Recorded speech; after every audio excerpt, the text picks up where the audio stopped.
कहानी जैसी करनी वैसी भरनी। प्राचीन समय की बात है। काशी नरेश ने एक बार रात्रि में सपन में देखा। सपन में देवदूत ने उसने कहा कि नरेश, तुम बड़े पुण्यात्मा हो, तुम्हारे लिए स्वर्ग में एक आवास बना है और जब चाहो तब तुम उसमें आराम कर सकते हो। यह देखकर राजा को अपने पुण्यात्मा होने का गर्व हुआ। गर्व मनुष्य की योग्यता को मार डालता है। राजा को हुआ कि जब स्वर्ग में मेरे लिए आवास की तैयारी है तो अब मुझे किस बात की चिंता। अज्ञानी जीव को जब संसार की तुच्छ चीज़ें मिल जाती हैं तो वह निरकुश हो जाता है। एक बार काशी नरेश जंगल में गया तो खुश नसीबी से वहाँ उसे एक महात्मा का झोंपड़ा दिखा। उसने सोचा, चलो जरा सुन ले महात्मा के दो वचन। महात्मा के पास जाकर उसने पुकारा, किंतु महात्मा तो समाधि में बैठे थे। वे क्या जवाब देते। राजा को हुआ कि मैं काशी नरेश, इतना धर्मात्मा, ये मेरे राज्य में रहते हैं फिर भी मेरी आवाज़ तक नहीं सुनते। इनको सबक सिखाना चाहिए। सत्ता और अहंकार में आदमी अंधा बन जाता है। राजा ने घोड़े की लीद उठाकर बाबा के सिर पर रख दी। संत तो समाधि थे, किंतु प्रकृति से यह सहन नहीं हुआ। थोड़े दिन बाद पुण्य वही देवदूत राजा के सपने में दिखा और कहा, राजन, स्वर्ग में तुम्हारे लिए आवास तो बना था, वह तो है, किंतु पूरा लीद से भर गया है। उसमें एक मक्खी तक के लिए जगह नहीं है, तो तुम उसमें कैसे घुस सकोगे। राजा समझ गया कि अरे, संत का तो अपमान किया था, उसी का यह परिणाम है। जिनके चित्त में इच्छा और द्वेष नहीं है, उनको आप जैसी चीज़ देते हो वह अनंत गुना हो जाती है। अगर आप आदर देते हो तो आपका आदर अनंत गुना हो जाता है। अगर आप उनमें प्रीति देखते हो तो आपके हृदय में प्रीति अनंत गुना हो जाती है। आप उनमें द्वेष देखते हो या उनसे द्वेष करते हो तो आपके अंदर अनेक दोष आ जाते हैं।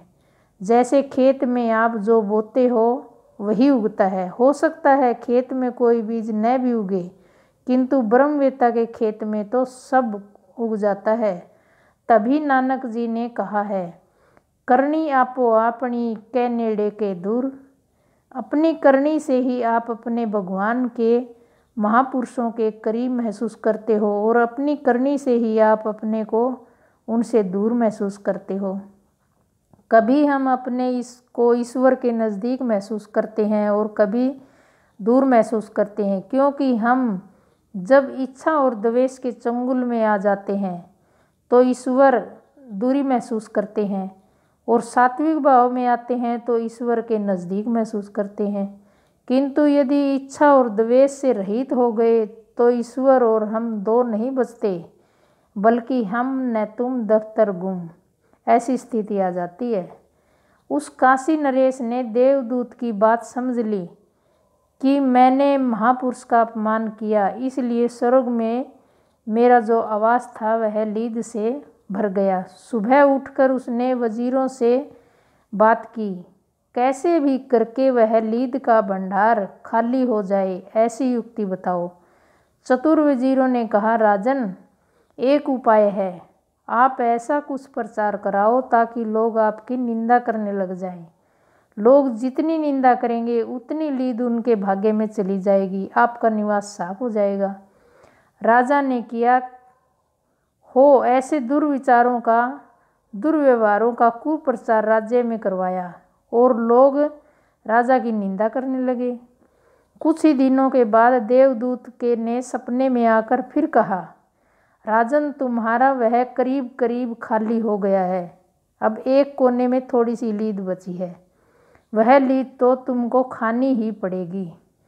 राजा ने देवदूत से प्रार्थना की, उसको ख़त्म करने का उपाय बता दीजिए। देवदूत नगर में और लोगों को तुम्हारे दुर्चरणों का प्रचार सुनकर निंदा करने लग गए, लेकिन एक लुहार तुम्हारी अभी तक निंदा नहीं कर रहा, क्योंकि वह लुहार सोचता है कि जब जब ईश्वर ने सृष्टि बनाई तो मैं क्यों किसी की निंदा सुनकर द्वेष करूं और किसी की प्रशंसा सुनकर इच्छा करूं? मैं इच्छा द्वेष नहीं करता, मैं तो मस्त हूँ अपने आप में। वह है तो लुहार लेकिन मस्त है, इच्छा द्वेष से बचा हुआ है। वह लुहार अगर तुम्हारी थोड़ी सी निंदा कर ले तो तुम्हारे महल की एकदम सफाई हो जाएगी। यह सुनकर राजा वेश बदल कर लुहार के पास आया और राजा की निंदा करने लगा। तब लुहार बोला, आप भले ही राजा की निंदा कर लो, लेकिन मैं आपके चक्कर में आने वाला नहीं हूँ। अब बाकी की बची हुई लीद है वह तो आपको ही खानी पड़ेगी, मुझे मत खिलाओ। तब राजा ने आश्चर्यचकित होकर पूछा, तुम कैसे जान गए? लुहार, परमात्मा सर्वव्यापक है, वह मेरे हृदय में भी है। ये देवदूत या देवता क्या होते हैं? सबको सत्ता देने वाला अनंत ब्रह्मांड नायक मेरा आत्मा है। भेष बदल कर आपको मैं जान गया और देवदूत आपको सपना देते हैं, यह भी मैं जान गया। वह लीद आपको ही खानी पड़ेगी।